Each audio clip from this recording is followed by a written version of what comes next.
overhead stuff, you may want to do T because it'll give you a nice in between of you having to do this.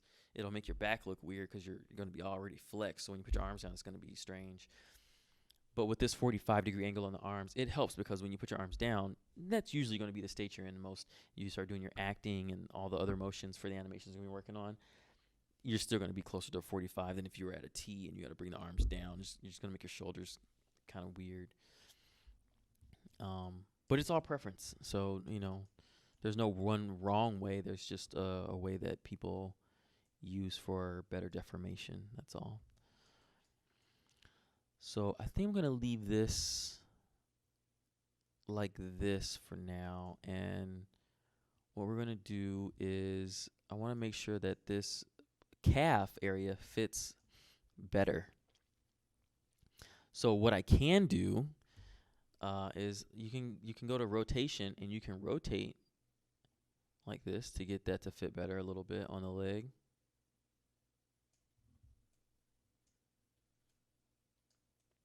Make sure you don't have anything on snapping. So you can rotate like that. That looks pretty good. But see the foot, you see how the heel down here is kind of sticking out? I don't like that. I really don't like that because you're not going to get a good representation of where your foot is and where this is. Now see, this part looks pretty good, but the heel is flared out. It's just gonna if you don't try to adjust it where it fits, it's something you're gonna have to deal with in your animations later. So if you think your feet are facing forward, they really won't be facing forward. They'll be facing with the heels kind of in a little bit. So let's see what we can do to change that. What I like to do is rotate out a little bit. And then just move the position in more.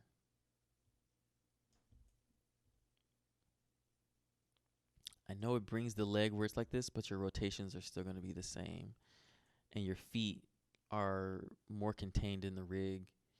This flare out, that's all aesthetic, I believe. I mean, a lot of people have their calves that go out a little bit more, but the rotations and the pivots still look pretty good. Because you're not going to want to rotate this. If you rotate this, it's going to look busted. You can press spacebar. That'll take you to another view. You see, because we rotated it up, our heel is out a little bit. So I think what we can do in this instance is we can select this and scale this down just a little bit. I think it might be a little bit too much on scaling it up, because what we're going to want to do here is we're going to want to take this and we're going to want to rotate this on our x-axis. And I'm switching screens by pressing spacebar if you're new to Maya. So we can rotate this down just like that. And it looks like you see the toes are still sticking out. I want to scale that back up a little bit more just so it has everything in it. You can go to global scale over here too if you want to do it that way. So you can zoom in and see it better.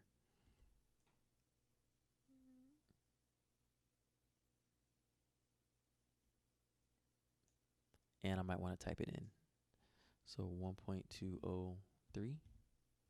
That looks pretty good. All right. So once you have that set up, that looks pretty good. Again, save your file. Control S, save your file. I just saved right now. What we're going to want to do now is we want to bake our offsets. So again, let's go back over to the rig creator box. Open up the leg left and let's bake our offsets. All right, once they're baked, the next thing we need to do is right click, and now we want to create mirror of this module. Suffix, you want to hit R or left if you started with the right leg before, and then click create.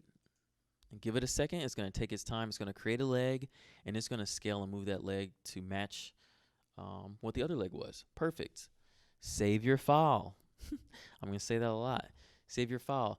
I'm not saving an iteration, but I should be saving an iteration. So let's save an iteration.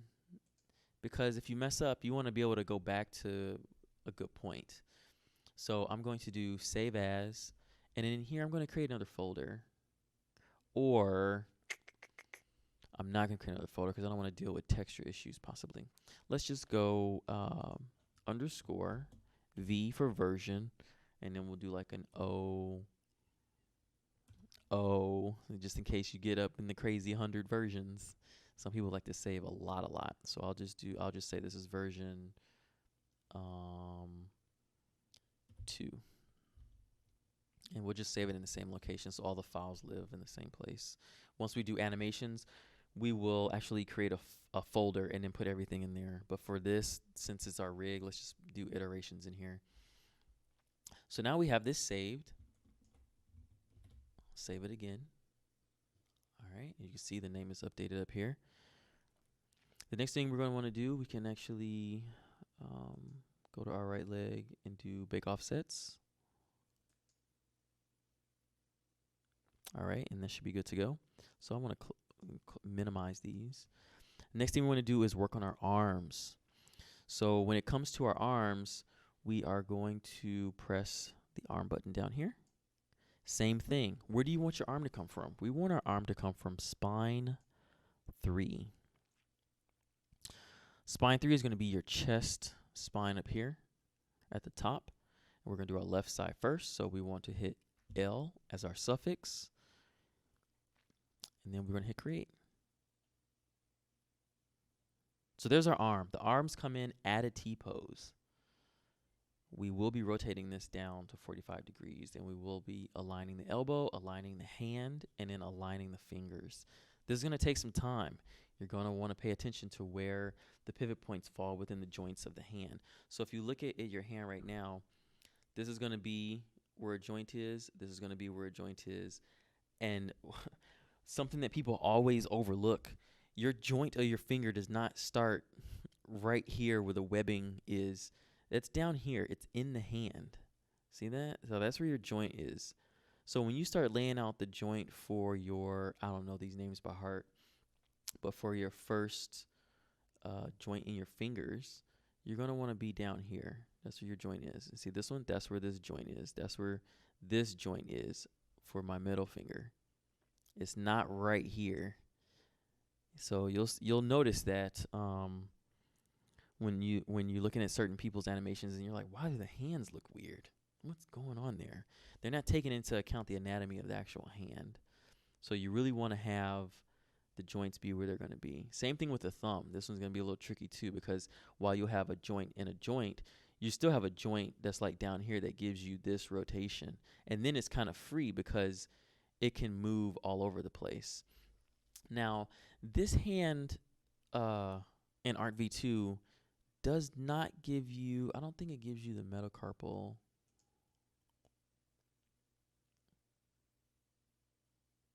Oh, it does. It gives you metacarpals right here.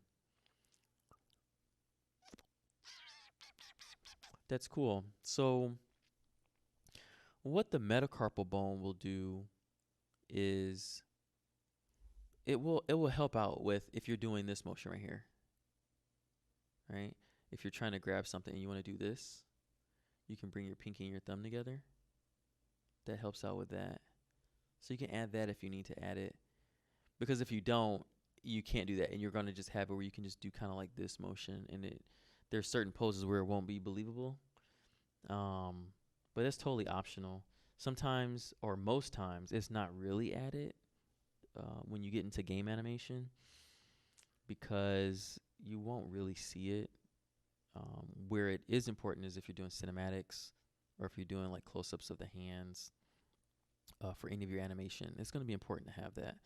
You're going to get into situations where you're going to want to grab something and your hand's going to be like straight like this, and you grab when you really want it to like conform around the object more. Like if you're grabbing a ball or something, instead of it being like you grabbing a ball like this, then you're going to be like, what the hell's going on? You're going to have to twist. You're going to be twisting your fingers, you know, to make them look like they're grabbing everything, right? Which is going to be crazy. So we can save our file, and then we can go over here and we can add metacarpals. I think it's to the ring and pinky joints is where you need it. These first two, They don't move. As you can see, they don't move and curve around like the ring and the pinky finger. These two kind of stay right where they are in the hand. They do not move at all. So you can see how much range of motion you get if you add those joints. Then if you don't add those joints, you'd be doing this when you bend your fingers, as opposed to like being able to get all the way around like that. So let's add that and let's see if this works, because in the things that I use it for working, we don't add that because you won't really see it for the gameplay version. So let's do include metacarpals, and let's go over here and look at this and see what did it do, or if it added anything. Oh, apply changes. Let's apply our changes. Boop. Looks like it's rebuilding the rig. There it goes. Ah, here it is right here. All right, awesome. It did add them. So it's going to be this joint right here. See how you can rotate that, and then you can rotate it forward. Yep, perfect. All right, cool. That's awesome. So now that we have that, let's get this arm in position. So to start moving the arm, we want to select this right here, which is considered to be like your clavicle. Even though it doesn't look like a clavicle, it's where the ball joint is for your arm, like right here in this area. And so we're going to want to get this to be socketed right into our arm, and then we're going to have to, rotate it down 45 degrees. Same thing with the knees. You're going to want to make sure that this is rotated appropriately. So while we're moving the clavicle into position, we want to select that upper arm, and we want to rotate that upper arm down so that that is in the right orientation of our model. And we're not going to want to break the elbow. If you break the elbow, it's going to be a mess. So we're going to move this over. I think we can scale this down from looking at it. So just make sure it fits your character as best as possible. We can always change it once we start scaling stuff again, once we start rotating. I'm going to move this where I think it goes, and I'm going to save again.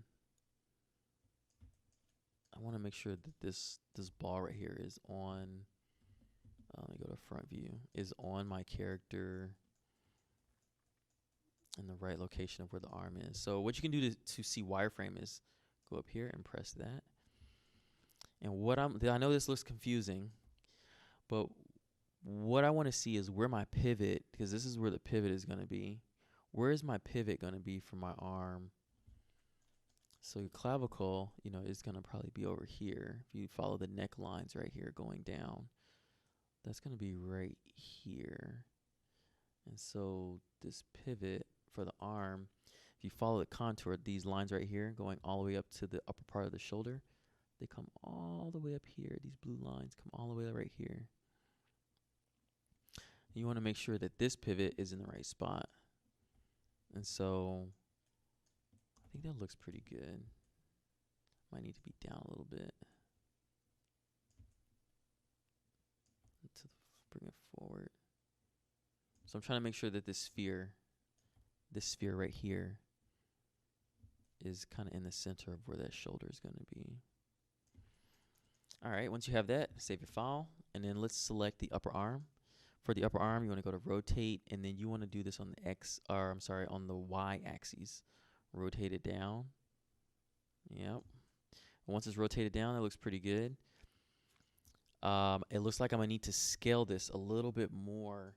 If you look at where, let's turn on our topology, which is going to be right here next to the texture one. You can see where this bend is. That's where the elbow is. So it's going to be these three lines. So this line, and this line is where you're going to want to have this sphere right in the center over here. So we can scale this a little bit more.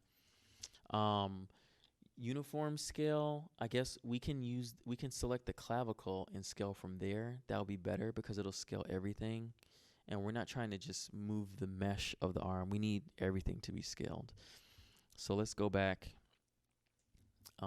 save your file. You never know when